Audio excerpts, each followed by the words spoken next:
All right, so first, just to show some basics, I'm going to create a coding assignment page here in this just blank course that I've created.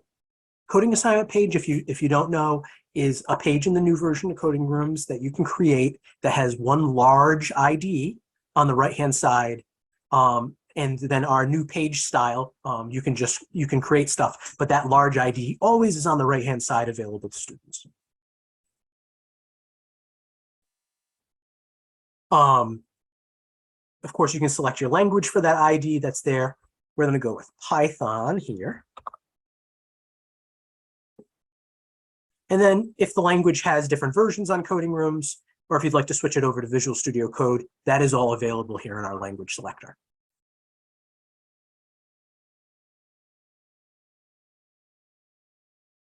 Actually, Harris, thank you, Harris, for providing that link in there. So for auto grading the ID, as we did get a lot of questions revolving that in the survey just for signing up for this QA, we have in the ID block when you're designing the template that students get. So that's what this area is when you see that as a teacher. You notice that you're in the template tab. This is where you can provide the files, the starter code that you want the students to get. Okay. You can open up this files menu. You can upload more files. You can create your own other files. You can delete this main.py or whatever language you're using the file that we give as boilerplate. You can change the default file to whatever file you want, things like that. You can set up that customization here in the template for when students get it. Typically, the next step is to go over to the test bench and start to create some automated tests to provide students with feedback about if they're doing the challenge correctly or if they completed the challenge, things like that. We have three main types of tests that you can create. Input-output comparisons, which work the same across all languages. It just runs the code in the way that the language would typically run that. It gives the input that you provide. So this is all console input. So waiting for a particular command to be typed in the terminal. We fill that in for you with the input file you provide. And then we compare the expected output of what you expect with what the student's output is. Developing an input-output comparison is the same for every language on Coding Rooms. And so it would work the same no matter what language you're using. Let me give a quick example of kind of what I just said here. Here's the test case. We have different compare methods that you can use.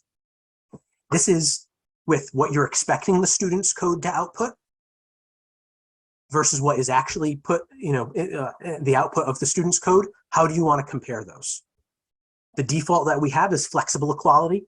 We ignore case, white space, special characters. So if they forget a period and your expected one has a period, yours has an uppercase, hello, and theirs is lowercase. If you want to ignore those things, which in most situations, typically you do, especially with beginning learners, you can do that. Or you can match it exactly. Character for character, their output would need to match what you would put as an expected output. Contains an exact value once. If you're just, they may do some different things to prompt the user for input, stuff like that, a little bit different. If you just want to search for one thing in their output, maybe they calculate a value properly or something like that, you can use this contains an exact value at least once. Or you can build your own regular expression to do the comparison if you don't use one of our pre-set up ones. Input. For each of the input kind of lines that you'd expect the student's file to have, you do a new line here in the input. So let's say we expect the students of code to ask for a first name and a last name. We would do this. We would say, all right, Joe is going to be the example first name, and the example for this test last name is going to be Joe. A new line for each of the inputs. And then the expected output, you'd put down here. What do you expect their code to output? And it's going to compare what actually happens with their code to what you put here based on this compare method.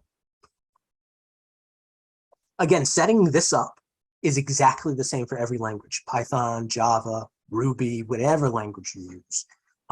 You can do an input-output comparison like this with that.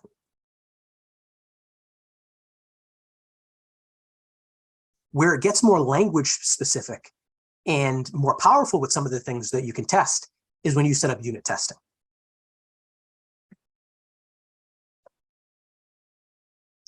And with unit testing, we have different unit testing frameworks, code libraries designed to do this kind of testing to make sure X thing, X unit, or piece of the student's code, or in industry, it would just be for your production applications code, is working properly to test it. For Python, we use unit test. Java, we have JUnit. JavaScript, we have Jest and Jasmine. C++, we use Google Test. Ruby, we have RSpec. C#, we have NUnit. In the C programming language, we have Check. Each of these libraries have their own documentations and websites and stuff like that, as well as coding rooms. We're continuing to build our help center to support some different things of how to do X, Y, Z on using these unit testing frameworks. Specifically, we try to, at coding rooms, gear it towards a way that's very typical in an assignment, in a more classroom or course-based things you would usually test. Each one has some kind of boilerplate that we give you. They're usually all very much a kind of a class or some kind of structure that the programming language uses, with some kind of functions or methods that you have to define in there. And it's some form of a test, a method, or a function that's a test that you put the code inside of there for what you want to happen to perform that test. And then usually these frameworks have some way to run code before a test, a setup, and then run code after a test, a tear down. Now, if all that's really overwhelming for anyone, they're like, wow, where do I start? That's where our help guides really can come in. So the website Harris shared, I have examples with Python, Java, and Ruby, as well as in the Coding Room Help Center. We do the same thing. We've copied all the information from my website. Plus, we have some more details, some things with JavaScript and HTML and CSS auto grading, so some additional things like that. Let's go over to test bench table of contents, and I'm going to share this link in the chat. This is the direct link to the information about the test bench in the Coding Rooms Help Center.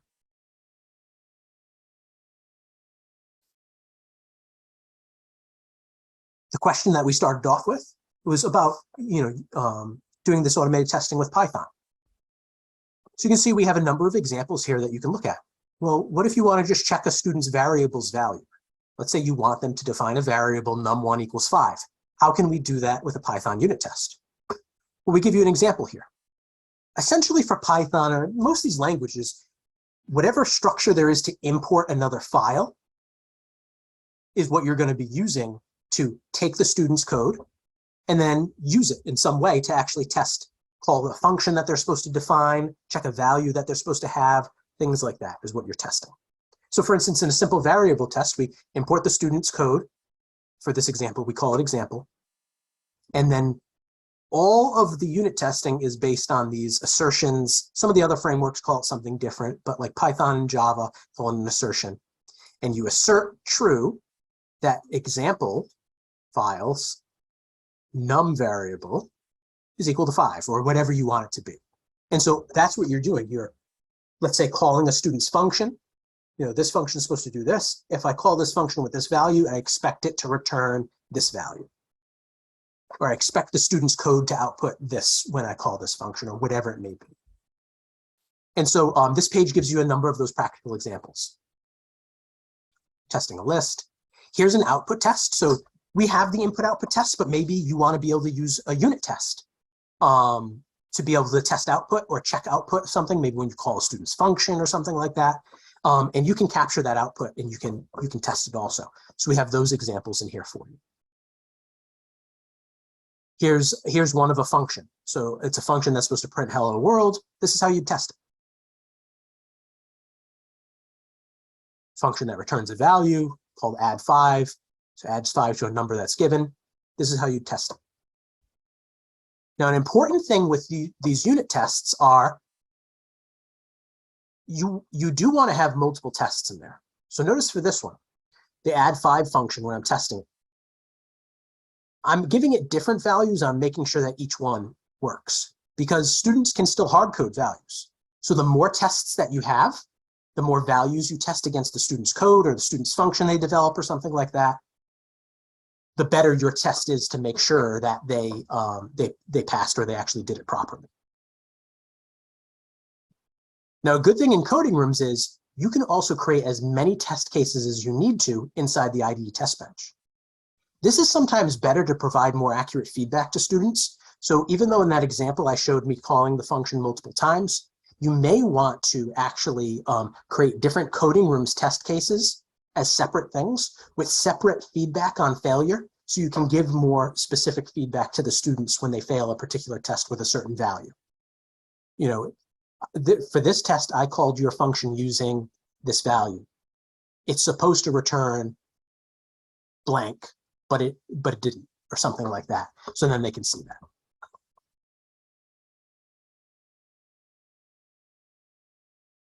Any other questions around the autograding of Python or anything? That's great, thanks. Very welcome. The resources are always what I say is the most important. You got to sit there, you got to look at some of that stuff, try to build one for on your own for sure.